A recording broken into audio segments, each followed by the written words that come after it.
Annihilation. Annihilation. Annihilation. Annihilation. Annihilation. Annihilation. Annihilation! 1 minute at a time. When I consider everything that grows, holds in perfection but a little moment, that this huge stage presenteth not, but shows whereon the stars in secret influence comment. When I perceive that men as plants increase, cheered and checked even by the self-same sky, vaunt in their youthful sap at height decrease, and wear their brave state out of memory, then the conceit of this inconstant stay sets you most rich in youth before my sight, where wasteful time debateth with decay, to change your day of youth to sullied night, and all in war with time for love of you. As he takes from you, I engraft you new. William Shakespeare, Sonnet 15. Before we get back to Lena on the platform, before she will meet Josie and Cass and Anya in the film, let us backtrack into the script. Interior, Southern Reach Facility / firing range, day. A firing range in which a woman is firing an automatic rifle straight at us. Her name is Anya Thorensen. She's a handsome woman in her mid-30s, close-cropped hair, wearing a white vest that shows muscled arms. Obviously lifts weights. She has a very distinctive tattoo encircling her forearm depicting an Ouroboros, a snake eating its tail. Cut to a target with bullet holes appearing loosely grouped but finding their mark. Cut to the woman firing in the next alley. This is Cass Shepard. She's in her mid-40s, glasses, ponytail efficiently tied back. Could be a mother at school gates, if not for the automatic rifle. Cut to a similar spread of bullet holes appearing on the target. Cut to the next alley where we find Josie Raddick. Raddick is in her mid-20s, but feels younger. She has the sheltered quality that people have when they've passed straight from school to college to doctorate. She's having trouble with her weapon. She looks frightened by the recoil, leaning her face away from the stock and convulsively screwing her eyes as the gun starts firing. Cut to a near random spray of rounds that hit in various places but not the target. Cut to Lena, stepping up to the fourth alley in the firing range, lifting a rifle, squeezing the trigger. She keeps the gun steady, fires in neat 3-round bursts, and the stock pushed tight up against her cheekbone. Cut to a neat grouping of rounds appearing in the middle of the target. Cut to Dr. Ventress, observing. She shifts her gaze to Thorensen, Shepard, and Raddick. We're clearly surprised to find this new person in the fourth firing alley. Lena empties the last rounds in her clip. The final volley of gunshots leave a ringing echo in the concrete chamber, broken by Dr. Ventress. Dr. Ventress. Team. The women remove their ear defenders. Dr. Ventress continued. I'd like to introduce Lena Cairns, a biologist we have sequestered from Johns Hopkins, to join us on the mission to the lighthouse. Ms. Cairns, meet Anya Thorensen, a medic, Cass Shepard, a geologist, and Josie Raddick, a physicist. And I must interrupt this scripted but unused introduction to point out that reviewers never bring up the specific names or their origins, and Alex Garland has at least once suggested he simply gave them names. In a Toxic Google video posted on YouTube 22nd February 2018, Garland explains. You don't need them, but what I figured was if you didn't have names, because we use names when we're talking to each other, and if you completely avoided that in a film, it might feel arch, you know? It might feel like an affectation. And in a book, I think because it's such a sort of internal first-person book, it doesn't matter, and it's actually kind of cool. But in a film, I didn't want it to feel mannered in that way, so I just gave them names. Never mind the disconnect between how often we actually use one another's names in conversation in the real world versus just how much more film characters use one another's names in conversation. The dismissiveness of I just gave them names belies a larger and potentially more interesting conversation regarding Annihilation and the adaptation thereof, and regarding Garland's obvious influences in that adaptation.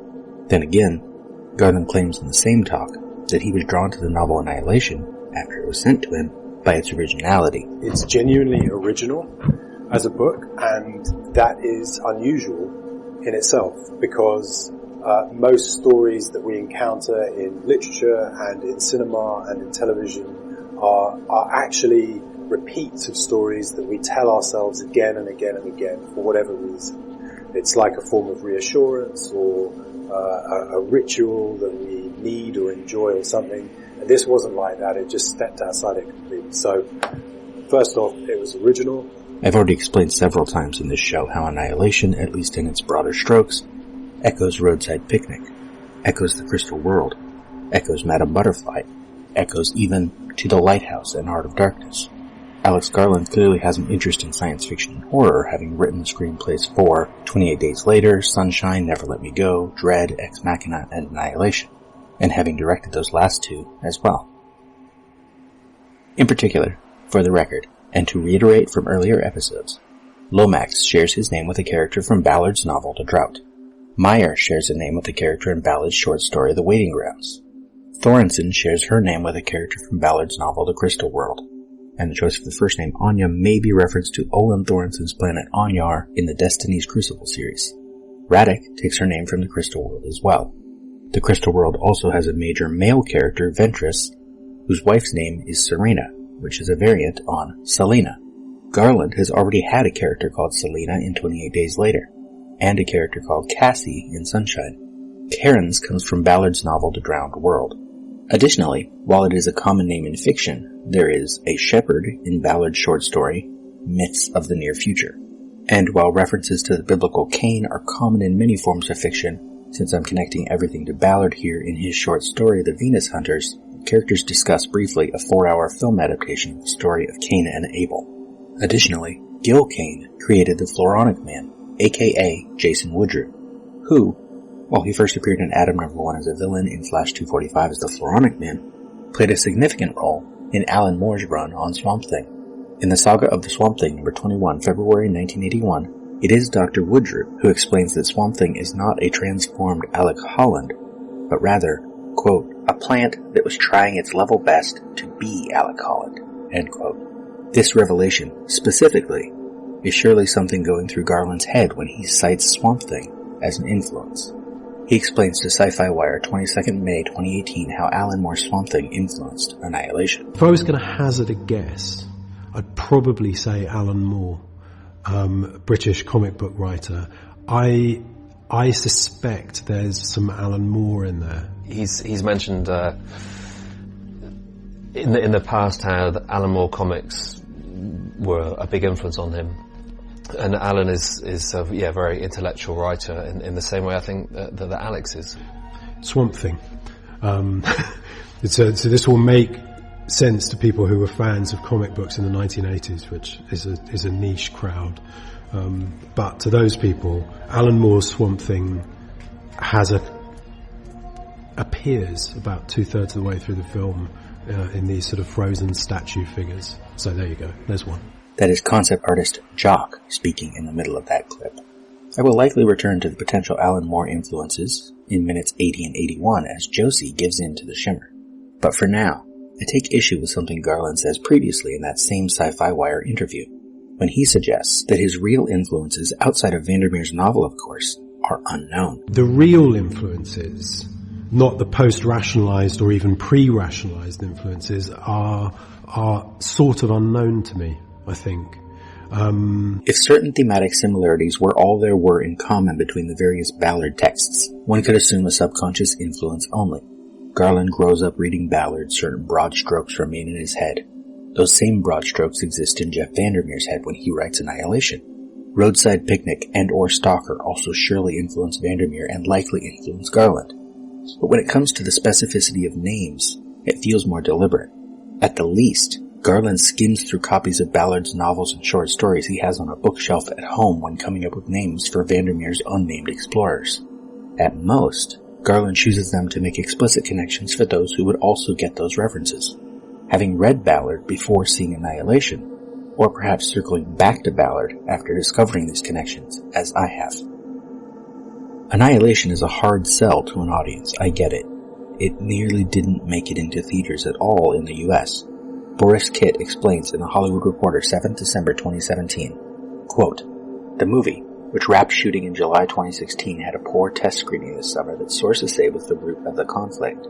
After the screening, the head of Skydance Productions, David Ellison, became concerned that the movie was too intellectual and too complicated, according to sources, and wanted changes made to make it appeal to a wider audience.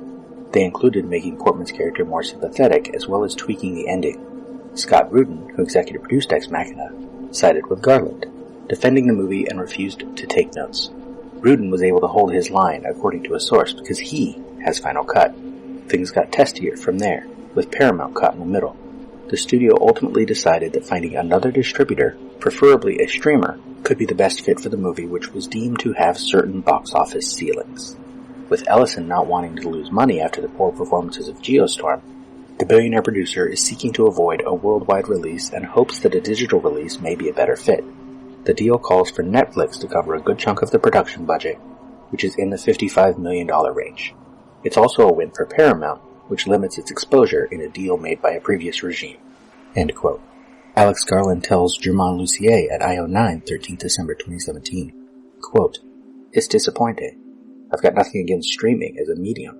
The Handmaid's Tale was not made for the big screen, and I think it was absolutely stunning. It's more that we made this film for the big screen. Then I have to tell really good friends and colleagues, hey, this is what's happening, and they're disappointed, so that kind of sucks." End quote. With this decision made in December, of course, Garland has to play up whatever he can about the film, which includes suggesting an originality that does not bear out against evidence. This does not necessarily mean that he is lying. Maybe his subconscious notions of what Ballard was like when he read him years ago drew him to the bookshelf when seeking names. That does not mean that it is anything more than a fleeting set of illusions. Similarly, no story is ever really original anymore. Garland may go too far in suggesting that Vandermeer's annihilation is not telling a story that has been told before, but that details are what matter anyway.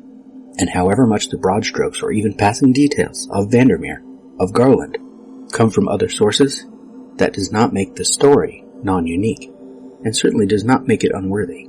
In fact, having come to Ballard by way of Annihilation, and to Vandermeer's novel by way of Garland's film, I would argue that the experience of consuming one version of whatever this story is augments every other consumption, as it should. This is not a case of theft, far from it in fact. Simply a director backed into a distributive corner, perhaps overselling his product. And why would he not? Now back to the script. Ventress has just introduced Lena to the group. Beat. Then Lena lifts a hand. Lena, hi. Exterior Southern Reach facility, night. The facility is picked out in the moonlight. A row of floodlights along the perimeter wall illuminate the waste ground and the tree line. Stars vibrate through the shimmer. Exterior Southern Reach facility / viewing platform, night. Lena stands on the viewing platform, leaning against the guardrail. We are finally back to the beginning of this minute. Lena on the platform, 3 of our leads sitting at the third table, their attention drawn to this lone figure. Still, the scene proceeds differently in the script than it does in the film. She's holding the silver locket containing Kane's photo in her hand, gazing at it. This is not actually very clear in the film because we remain distant from Lena until Thorensen approaches. In the background, Thorensen begins to get up from the table. Thorensen. Yep, I'll do it. I should admit, it feels a little awkward calling her Thorensen instead of Anya, but I build my notes for these episodes within the text of the script, and the script refers to the 4 women other than Lena by their last names. I will probably get used to it, but I'm not used to it yet. Angle on Lena from the left and slightly below. She does seem to be looking at something in her hand, but had we not previously seen the locket, we would have no idea what it might be. Second 4, Thorensen appears beside Lena from the left side of frame. Lena, gazing at the locket, her head many miles away, doesn't notice. Thorensen. Hey. Lena looks up, snapped back to focus, and closes the locket with a soft snap, before Thorensen can see the image inside. Lena.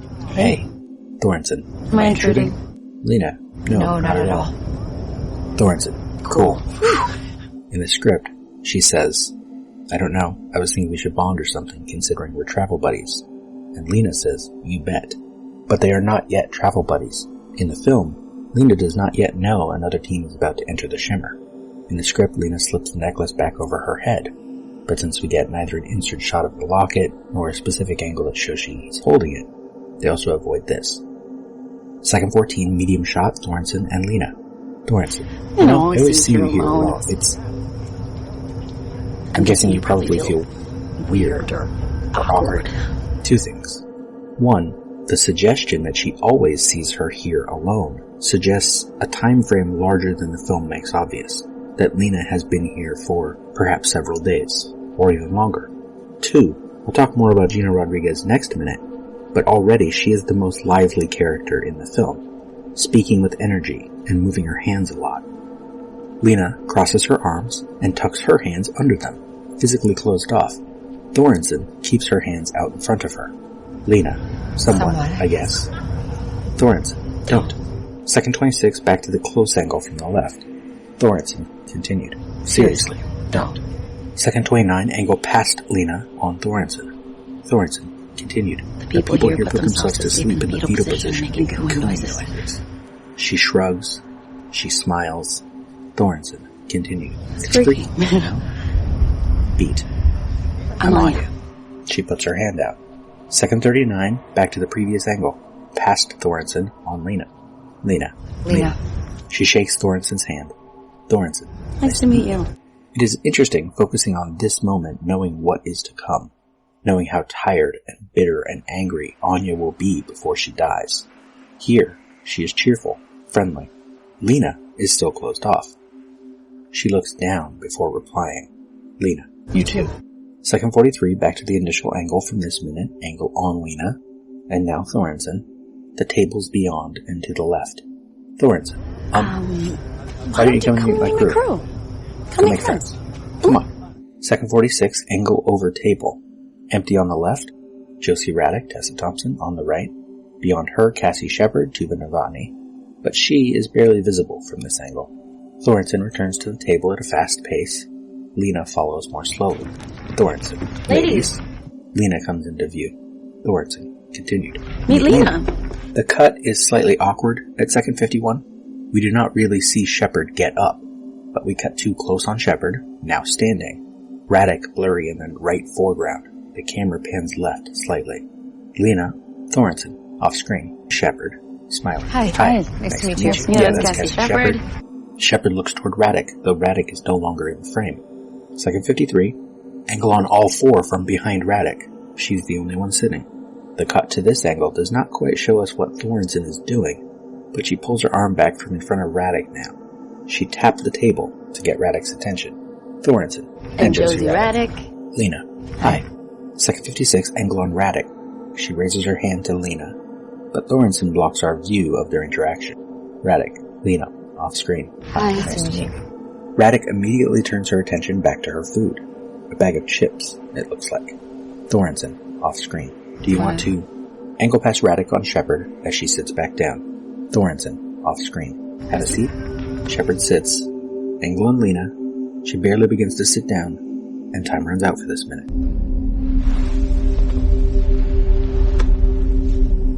We spoke. What was it we said? Wordlessly watching, he waits by the window and wonders at the empty place inside.